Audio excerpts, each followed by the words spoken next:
The survey vessel broke apart like paper in a storm. Metal screamed against metal as the hull tore open, and David Reed felt his stomach drop as the small ship tumbled through the atmosphere of Frostholm 7. His fingers worked the emergency controls, but nothing responded. The engines were dead. Life support flickered and died. All he could do was grip the chair and pray the landing would be soft enough to survive. It wasn't soft, but he survived. David crawled from the wreckage, his ribs screaming in protest. Blood ran down his face from a cut above his eye, freezing almost instantly in the brutal cold. His ship lay scattered across the ice like broken toys, smoke rising from the ruined engine core.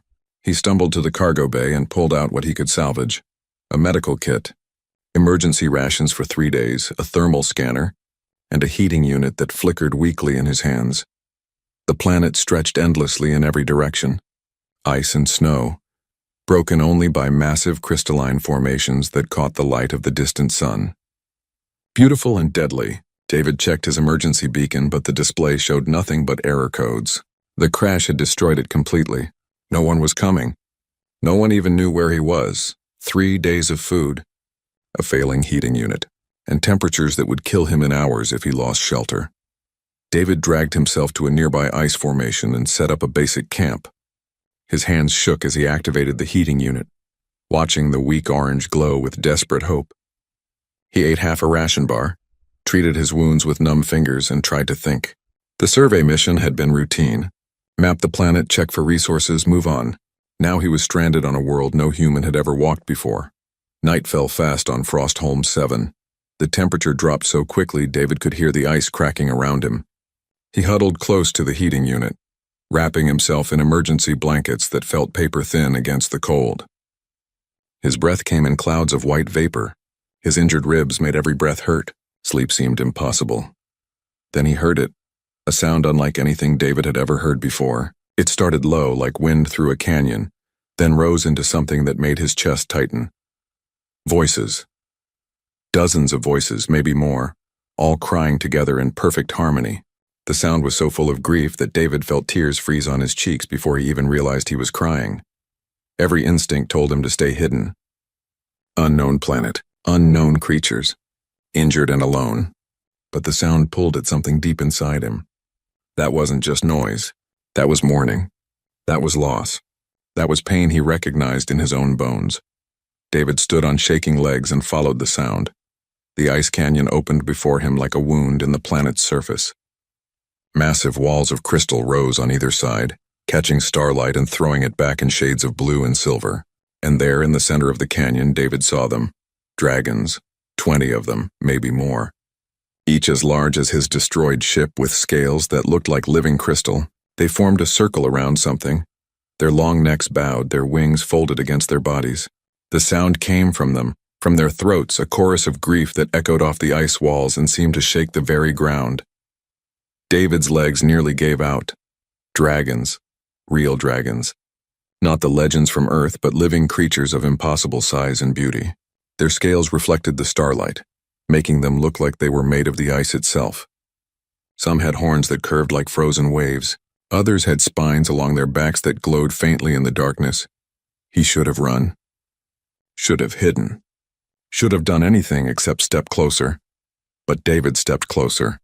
In the center of their circle lay a nest, and in that nest, David saw dozens of small forms lying perfectly still. Hatchlings. Baby dragons. Each no bigger than a large dog. Their scales dulled, and their bodies frozen in the positions they had died in. Some were curled together as if trying to share warmth. Others lay with their tiny wings spread, as if they had been trying to fly away from the cold that killed them. The adult dragons mourned around them, touching the dead hatchlings with their snouts, making sounds that tore at David's heart. One massive dragon, larger than the others with silver scales and scars across her face, stood at the head of the nest. Her golden eyes were fixed on the dead young, and her whole body shook with each breath. Then those golden eyes found David. He froze. The dragon's head turned slowly, her gaze locking onto the small human standing at the edge of the canyon. David raised his empty hands, though he knew it was useless. If she wanted to kill him, there was nothing he could do to stop her, but she didn't move toward him. She simply looked at him with those ancient eyes, And David saw something he never expected to see in a creature so alien. He saw grief. Raw, overwhelming grief that matched the sound still echoing from the other dragon's throats. She recognized him as another living thing. Not food, not threat.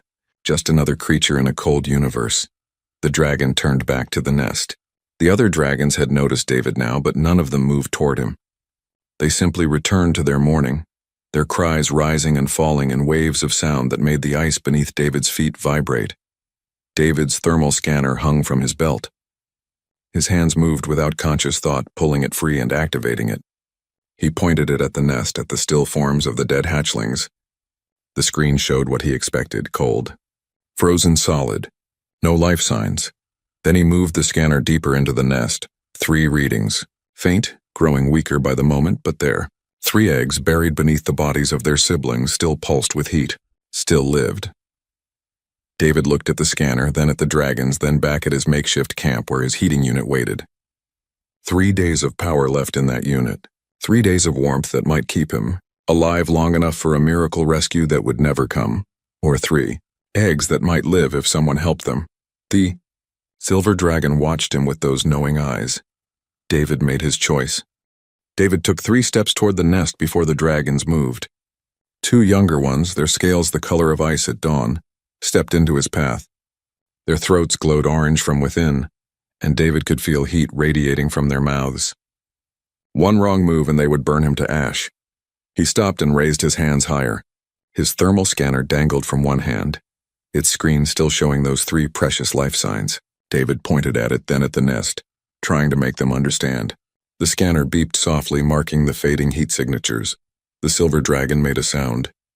Not the mourning cry from before, but something else. A rumble that David felt in his chest.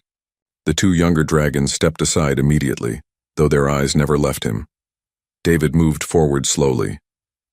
Each step felt like it took forever. The mourning dragons watched him, their massive heads turning to track his movement. He could see their eyes now, dozens of them, all different colors. Golden green and deep blue, all filled with the same desperate hope mixed with suspicion. He reached the edge of the nest and looked down. The dead hatchlings were small, so much smaller than their parents. Their scales lacked the crystalline shine of the adults. Some still had their eyes closed, as if they had died in their sleep. David's throat tightened. He had seen death before, but this felt different. These were children. Beneath them, partially hidden, he saw the 3 eggs. They were larger than he expected, each about the size of his torso. Their shells had a faint glow like embers in a dying fire, but that glow was getting weaker. He could see it fading even as he watched. David held up the thermal scanner, making sure the silver dragon could see it. He pointed at the eggs, then at the reading on the screen. Temperature dropping. Time remaining. Hours, not days. He didn't know if she could understand technology, but he hoped she could understand urgency. The silver dragon moved closer. David's heart hammered as she lowered her enormous head until her eye was level with his chest. She was so close he could feel the heat from her body, could smell something like hot stone and sulfur. Her eye, as large as his head, studied the scanner. Then she looked at him. She understood. He could see it in the way her pupil widened, the way her breathing changed. She understood that her children were dying, and this strange, small creature was trying to tell her. David pointed back the way he had come, toward his crashed ship. He made a gesture for fire, for heat, though he felt foolish doing it. How did you explain a heating unit to a dragon? He drew in the snow with his boot, trying to show the path, the ship, something that could help. The silver dragon pulled back and made another sound. This one was different again, sharper, more like a command. The other dragons shifted, creating a path through their circle. Then one of them stepped forward. She was smaller than the others, her scales the color of bronze with hints of green at the edges. Her eyes were bright and young, less scarred by time than the silver leader. She looked at David, then at the eggs, then back at David. When she lowered her body and extended one wing toward the ground, David understood. She was offering to carry him. David had never been this close to anything so large and alive. Her scales felt warm under his hands as he pulled himself onto her back, between her wing joints. The scales were smooth but had texture like polished stone with fine grooves. He found a place where he could grip, where the scales formed natural handholds. The bronze dragon turned her head to look at him. Her eye was green with flecks of gold. David nodded, though he didn't know if she understood the gesture. She must have understood something, because her muscles bunched beneath him and then they were moving. She ran first, building speed across the ice. David held on desperately as the wind tore at his face and clothes. Then her wings snapped open, each one as long as his ship had been, and they lifted into the air. Flying was nothing like David had imagined. The dragon's movements were smooth but powerful, each wing beat carrying them higher. The frozen landscape spread below them, beautiful and terrible in the starlight. David could see ice formations stretching to the horizon, could see the canyon with its circle of mourning dragons growing smaller behind them. The cold was worse in the air. Wind cut through David's clothes like knives. Ice formed on his eyebrows and in his hair. He pressed himself closer to the dragon's back, trying to steal some of her warmth. She adjusted her flight, angling her body to give him some shelter from the wind. They flew in silence except for the rush of air and the steady beat of wings. David's crashed ship appeared in the distance, a dark scar against the white ice. The dragon circled it once, her head turning to study the wreckage.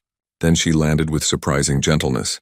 David slid from her back on shaking legs. The cargo bay was still partially intact, its doors hanging open. He climbed inside and started pulling out everything that might help. The heating unit, barely functional but still working. Power cables, the backup battery from the medical pod, emergency thermal blankets that might insulate the eggs. The dragon watched from outside, too large to fit through the door. She made questioning sounds, soft rumbles that David was starting to recognize as communication. He worked faster, his fingers clumsy with cold and urgency. He found what he needed and started building. The heating unit connected to the battery. The thermal blankets wrapped around the assembly to hold the heat, wire and cable to make it portable. It wasn't elegant, but it might work. It had to work. The bronze dragon helped. When David needed something held steady, she used her claws with surprising delicacy. When he needed light to see, she breathed small flames that illuminated his work without burning anything. They worked together in the ruins of his ship, human and dragon, trying to save lives neither of them had known existed an hour ago. When the heating unit was ready, humming with power and glowing orange red, David strapped it to the dragon's back. She stood patiently as he secured it, tested it, made sure it would survive the flight. Then she looked at him with those green gold eyes and lowered her body again. David climbed on, holding the heating unit steady. The dragon's muscles tensed, her wings opened, and they launched back into the frozen sky. As they flew back toward the canyon, back toward the dying eggs in the morning pack, David felt something wet on the scales beneath his hands. He looked down and saw moisture on the dragon's neck crystallizing in the cold air. She was crying. Dragons could cry. The tears froze as they fell, tiny crystals of grief carried away by the wind. David held on tighter and cried with her. They returned to find chaos. The dragons had moved closer to the nest, forming a tighter circle. Several of them were breathing fire directly at the eggs, trying to warm them. But dragon fire wasn't made for warming. It was made for fighting and hunting. The flames were too hot, too fierce.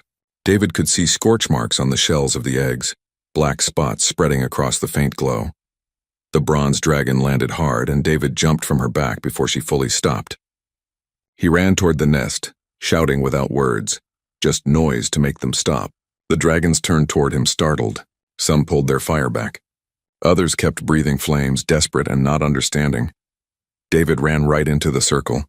He could feel the heat singing his clothes and hair. His hands went up, waving, trying to get between the dragons and the eggs. One massive blue-scaled dragon swung his head toward David, fire building in his throat. For a moment, David thought he had made a fatal mistake. The silver leader roared. The sound was so loud that ice cracked and fell from the canyon walls. Every dragon froze, fire dying in their throats. She moved between David and the others, her body a living shield. Then she looked at him and stepped aside, giving him access to the nest. David dropped to his knees beside the eggs. Two of them had stopped glowing entirely. The third flickered so faintly he could barely see it. His hands shook as he checked the thermal scanner. The readings were bad. Worse than bad. Minutes, not hours. The dragon's desperate attempt to help had pushed the eggs to the edge. The heating unit was still strapped to the bronze dragon's back. David ran back to her, unhooked it with fumbling fingers, and carried it to the nest. It was heavy, almost too heavy, but adrenaline made him strong. He set it down in the center, right between the three eggs, and activated it. Nothing happened. David's blood turned to ice. He checked the connections, tapped the battery, adjusted the power flow. Still nothing. The impact from landing must have knocked something loose. He tore open the access panel, his fingers slipping on the cold metal. Inside, he could see the problem. A wire had come free, just one single wire, but it was enough to kill the whole system. The dragons pressed closer, watching. David could feel their eyes on him, feel their hope turning to despair.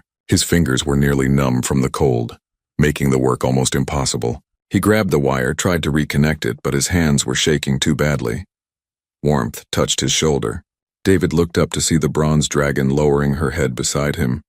She breathed out slowly, carefully, a thin stream of warm air that flowed over his hands. Not fire, just breath, just warmth. His fingers stopped shaking. David reconnected the wire.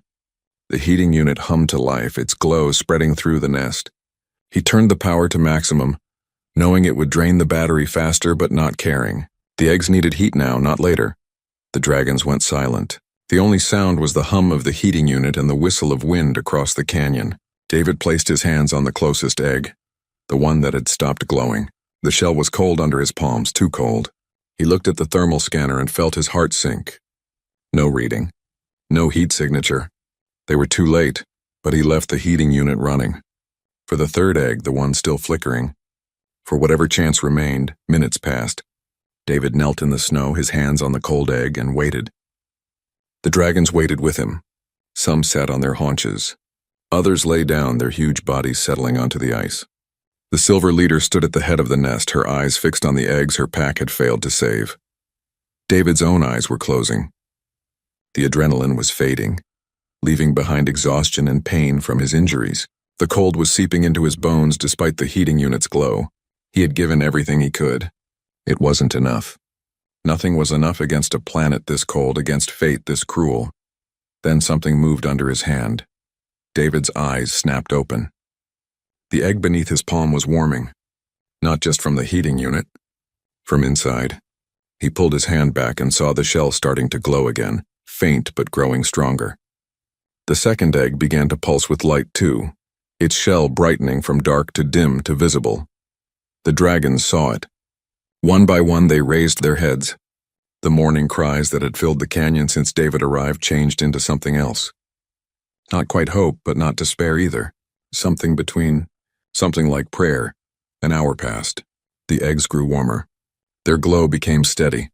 David checked the thermal scanner obsessively, watching the temperature readings climb. Still low, still dangerous, but climbing. The heating unit was working. Life was coming back. The bronze dragon moved beside David and lay down, curling her body around him in the heating unit. Her warmth was immediate and overwhelming. Other dragons did the same, forming a living wall around the nest. They weren't just protecting the eggs anymore. They were protecting him too. David leaned against the bronze dragon's side, feeling her breathing, feeling her heartbeat through the scales. He was so tired. His injuries hurt. His hands were raw from the cold and work. But the eggs were glowing brighter now, pulsing with life that had been almost lost. The silver leader approached and lowered her massive head until her snout nearly touched David's face. Her breath was hot and smelled of sulfur and something else, something like cinnamon. She exhaled slowly and David felt the warmth flow over him. Then she did something he didn't expect. She touched her snout gently to his forehead, just for a moment, scales against skin. David didn't know what it meant in dragon terms, but he knew what it meant to him. Gratitude, recognition, the acknowledgement that he had tried, that he had helped, that he mattered. The third egg cracked. The sound was small, but in the silent canyon it echoed like thunder. Every dragon's head turned. David scrambled forward, his exhaustion forgotten. A line appeared in the shell, then another. The egg rocked back and forth. A tiny claw pushed through, silvery and new. The hatchling that emerged was small enough to fit in David's arms. Its scales were silver like the pack leader, its eyes huge and unfocused. It was wet and weak and made small sounds that were almost like crying, but it was alive. The silver leader moved forward and touched her snout to the hatchling with infinite gentleness. The small dragon nuzzled against her, seeking warmth. She made a sound David had never heard from her before, something soft and tender and full of love. The second egg cracked an hour later. This hatchling was bronze, like the dragon who had carried David. It tumbled out of its shell with more energy than the first, tiny wings flapping uselessly. The bronze dragon touched it with her snout, and the hatchling grabbed onto her scales, climbing clumsily up her leg. The third egg stayed quiet.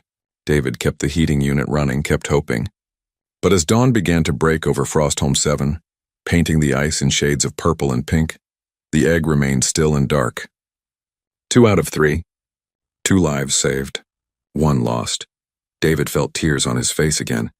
The dragons gathered around the third egg, touching it gently with their snouts, saying goodbye to a child who would never know the sky.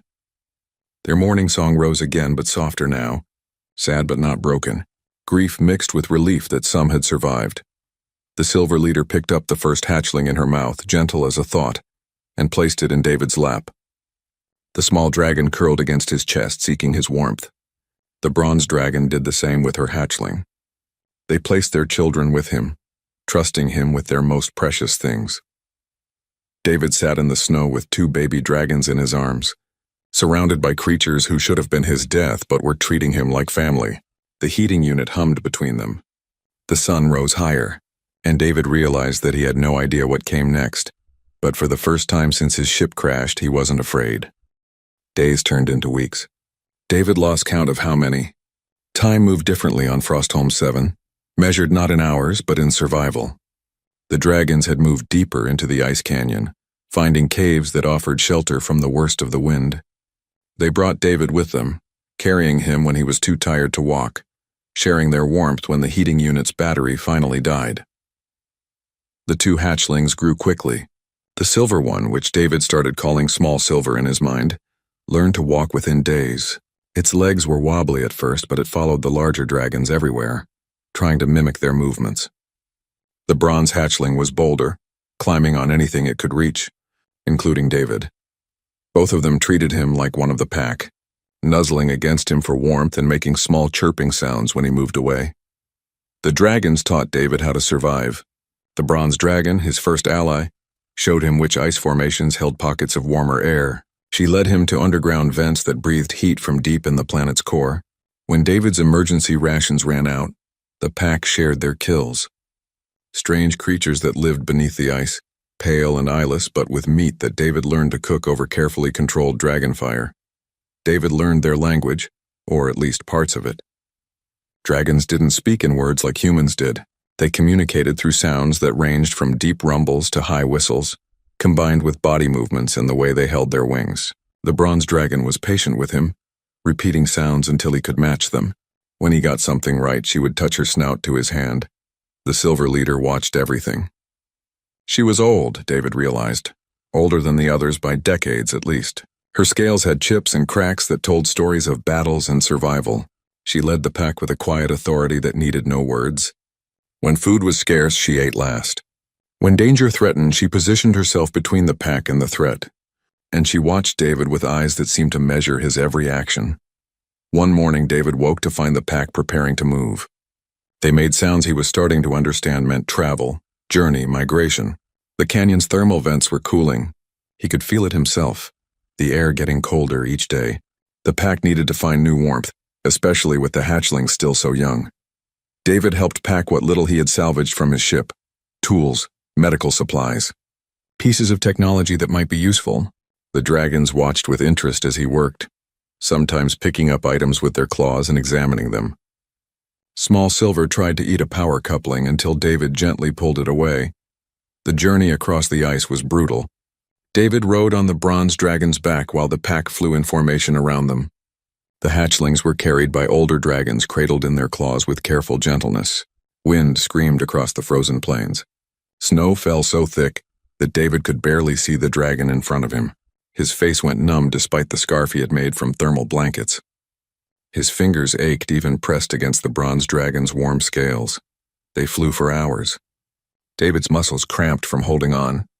His injured ribs, mostly healed, started to hurt again. Just when he thought he couldn't hold on anymore, the bronze dragon began to descend. Below them, David saw something that made his heart lift. Steam rising from cracks in the ice. A whole field of thermal vents, larger than any they had found before. The pack landed near the largest vent. Heat rose from the ground in waves, melting the snow into pools of water. It was the warmest David had felt since arriving on Frostholm 7. The dragons settled around the vents, some lying directly over them, others forming protective circles around the hatchlings. David slid from the bronze dragon's back and immediately collapsed. His legs wouldn't hold him. The flight had taken everything he had. He lay in the snow, breathing hard, feeling like he might never move again. Small Silver wobbled over and climbed onto his chest, its tiny body warm and surprisingly heavy. The hatchling curled up and went to sleep immediately. The bronze dragon made a sound that David had learned meant concern. He raised one hand to show he was okay, just tired. She lowered her head and breathed warm air over him until he stopped shivering. Then she lay down beside him, creating a windbreak with her body. That night, as the pack settled into their new home, David watched the stars. They were different from Earth's stars, different constellations telling different stories. He thought about his old life, the research missions that took him from planet to planet, the loneliness he had never quite admitted.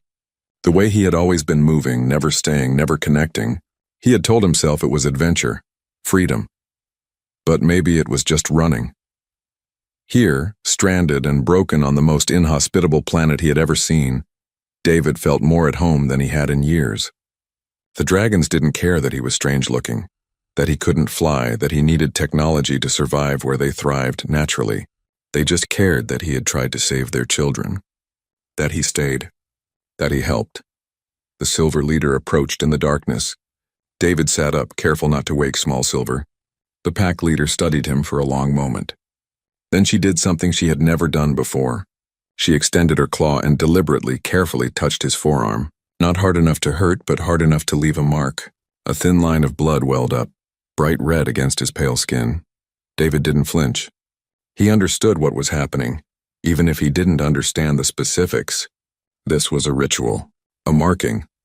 The bronze dragon had told him stories through gesture and sound, stories of how the pack marked their own. Claws on scales leaving permanent patterns that told who you belonged to. But David didn't have scales. Just skin. The mark would scar permanent and visible, a sign that he belonged to this pack. That he was one of them now, not just a guest or an outsider. The Silver Leader pulled back and made a sound. The other dragons responded, their voices rising in harmony. Not mourning this time. Something else. Acceptance. Welcome. The word that came to David's mind was home, though he didn't know if dragons had a word for that concept. The bronze dragon touched her snout to his hand. Small Silver woke up and chirped sleepily. The other hatchling climbed over and tried to fit in David's lap with its sibling. All around him, dragons settled in for the night, their breathing creating a rhythm like waves on a shore. David looked at the mark on his arm, red and stark. Tomorrow it would hurt. The day after it would scar. And every day after that, he would carry proof that he belonged to this pack. These dragons. This frozen planet that should have killed him but gave him family instead. He fell asleep surrounded by dragons, warmer than he had been in weeks, and dreamed of flying. 3 months after the crash, David had learned to read the sky. The way ice crystals formed in the air meant a storm was coming. The color of the aurora told him which direction the warmest winds would blow. The sound of ice cracking in the distance warned when the ground was unstable. He had become part of the planet's rhythm, learning to survive not despite Frostholm 7, but with it. The hatchlings were the size of horses now. Small Silver had grown into its name with scales that caught light like mirrors. The bronze hatchling, which the pack called something that sounded like wind through crystals, could almost fly. Its wings were still too small to carry it far, but it glided from high places with increasing confidence. Both hatchlings followed David everywhere, treating him like a strange, scaleless parent. The pack had accepted David's oddities. They understood he needed fire to cook his food. They tolerated his need to sleep more than they did. They helped him build a shelter from ice and salvaged ship metal, using their fire to melt and reshape the ice into walls. In return, David helped them in ways they couldn't help themselves. His hands could reach into small spaces to pull out prey. His mind could solve problems that didn't require strength or fire. But survival on Frostholm 7 was never certain. David noticed the pack growing restless. The thermal vents at their current location were cooling again. Food was becoming scarce. The ice creatures they hunted were migrating away, following heat sources the pack couldn't detect. The silver leader spent long periods standing on high ridges, looking across the frozen landscape with troubled eyes. David built tools from his salvaged ship parts, a compass that pointed toward thermal anomalies, maps drawn on sheets of metal, marking safe routes and dangerous areas. He showed these to the bronze dragon, trying to explain his idea. They could scout ahead, find the best migration path before the whole pack moved, find areas rich with prey and strong thermal vents. The bronze dragon understood. She brought his idea to the silver leader through sounds and movements David couldn't fully follow. The pack debated, their rumbles filling the ice caves. Some were skeptical of trusting the strange humans' methods. Others, especially the younger dragons who had watched David's tools work before, were curious. The silver leader listened to all of them, then made her decision with a single authoritative sound. They would try David's way. David and the bronze dragon scouted for 3 days. They flew in expanding circles, David using his thermal scanner and compass while she used senses he didn't have. Together they found a massive vent system 30 miles north, larger than anything the pack currently used. The area was rich with ice creature burrows, protected by high cliffs that would break the worst winds. Perfect. They returned to guide the pack. The migration went smoothly at first. David had marked the safe route, avoiding areas where the ice was too thin or where crevasses hid under snow. The pack flew in formation, the oldest and strongest dragons carrying the hatchlings and David's few possessions. They made good time reaching the halfway point by the afternoon. Then the storm hit. Not the normal Frostholm 7 storms David had learned to predict, something worse. The sky turned black in minutes. Wind came from every direction at once, so strong it knocked dragons off course. Snow fell so thick it created complete whiteout conditions. Temperature dropped so fast that ice formed on dragon scales, weighing them down. The pack landed immediately, bunching together for shelter. Dragons wrapped their wings around each other, creating barriers against the wind. The silver leader positioned the pack in the lee of an ice ridge, using the terrain to break the wind's force. They were safe. Uncomfortable, but safe. Then David realized the hatchlings were missing.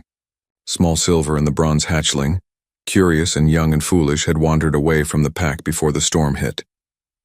The bronze dragon noticed at the same moment. She made a sound that was pure panic. The other dragons heard and added their voices. The silver leader moved to search, but the storm was too violent. Even adult dragons risked freezing if they flew in these conditions. David stood.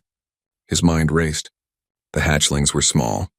They could fit into spaces adult dragons couldn't. They would seek shelter, probably in the ice formations they liked to explore. But they were also young and scared, and wouldn't know how to survive this cold without the pack's protection. They had minutes, not hours. The bronze dragon tried to follow as David gathered his equipment. He stopped her with a gesture. She was too large to fit where he needed to go. Her body heat would drain faster in the storm, but David was small. His heating unit was dead, but he had thermal blankets. His body produced less heat but also lost it slower. He could move through tight spaces and crevasses. He had a chance. The silver leader stepped in front of him. Her eyes said everything. This was suicide. The storm would kill him. Even if he found the hatchlings, he couldn't carry them back. Even if he made it to shelter, he had no way to warm them. But David met her eyes and didn't back down. Those hatchlings had trusted him, had climbed into his lap and fallen asleep against his chest, had chirped with joy when he returned from scouting trips. He was their pack. Pack didn't abandon each other. The silver leader stepped aside. She understood. In dragon culture or human culture, some things were the same. Family protected family, even when it was impossible. David wrapped himself in thermal blankets, took his ice axe and scanner, tied a length of cable to his waist so he wouldn't lose his way back. The bronze dragon touched her snout to his face one last time, her breath warm against his skin. Then David stepped into the storm. The world became white noise. Wind tried to tear him off his feet. Snow blinded him immediately. Temperature dropped so low that each breath hurt his lungs. David pushed forward, using his scanner to search for heat signatures. The device barely worked in these conditions, its screen flickering and dying and coming back. He found them in an ice crevasse, huddled together but shaking violently. Small Silver's eyes were closed. The bronze hatchling was trying to breathe fire but only producing weak sparks. They were both covered in ice, their scales losing their color as hypothermia took hold. David dropped to his knees beside them. He wrapped them both in thermal blankets, covered their bodies with his own, and activated his heating unit's last emergency reserves. The device glowed red, pouring out its final stores of warmth. It would last maybe an hour. Then nothing. The hatchlings pressed against him. David felt their hearts beating, too slow, too weak. He talked to them in words they couldn't understand, in sounds he had learned from their pack, in the universal language of presence that said, "You are not alone." The storm screamed around them. The heating unit began to dim, and David held on, pouring every bit of warmth from his own body into the young dragons shaking in his arms. He had saved them once before, on the night he crashed. He would save them again now, even if it cost him everything. David didn't remember the pack finding them. He remembered cold, then warmth, then darkness. When consciousness returned, he was buried under dragon bodies. Heat surrounded him from every direction. His fingers and toes burned as blood flow returned. His lungs ached from breathing frozen air. But he was alive. Small Silver and the bronze hatchling were pressed against his chest, breathing steadily. Their scales had returned to their normal shine. They were sleeping deeply, exhausted but safe. Around them, the adult dragons formed layers of protection. The bronze dragon closest, then others, then the silver leader standing guard at the entrance to wherever they were. David tried to sit up and immediately regretted it. His entire body was one massive bruise. Frostbite had taken the tips of 2 fingers on his left hand. His lips were cracked and bleeding. But he had all his limbs, all his important parts. He would heal. The storm had passed. Through the gap in the dragon's protective circle, David could see clear sky. The pack had found shelter in an ice cave, probably while searching for him and the hatchlings. The thermal vents David had marked were close. He could smell the sulfur on the air. The silver leader turned when David moved. She studied him for a long moment, then made a sound. The other dragons shifted, creating space. She approached and lowered her head until her scarred snout touched his chest, right where the hatchlings were sleeping. She held that position for several heartbeats. Then she looked at David with eyes that held something he couldn't quite name. Respect, gratitude, recognition. She raised one claw and touched the mark she had given him weeks ago. The scar had healed pale against his darker skin. She touched it gently, then made a sound that the whole pack echoed. David didn't need translation. He understood. He was pack. Fully. Completely. No questions remaining. The hatchlings woke and immediately tried to climb onto David despite his injuries. They chirped and made sounds that meant safe, warm home. David laughed even though it hurt and let them crawl over him. The bronze dragon made a sound that he had learned meant happiness mixed with relief. She touched her snout to his face, her breath washing over him. 6 months passed. David healed. The hatchlings grew larger. The pack thrived at the new thermal vents, hunting and resting in cycles that David now understood instinctively. His human possessions dwindled. His clothes were replaced with layers of dragon-scale sheds that held heat better than any fabric. His tools were adapted from ice and stone instead of metal and plastic. He was becoming something new. Not quite dragon, not quite human anymore. Something between. Then one clear morning, David heard a sound that stopped his heart. Ship engines, high in the atmosphere, distant but unmistakable. A human vessel running survey patterns across Frostholm 7's surface. The pack heard it too. They reacted with alarm, gathering close, preparing to flee to deeper caves. They had never seen a human ship before, but they recognized predator sounds. The silver leader made sounds that meant danger, run, hide. David stood frozen. His people, his species, they were here, probably running the same survey mission he had been on 6 months ago. If he signaled them, they would land.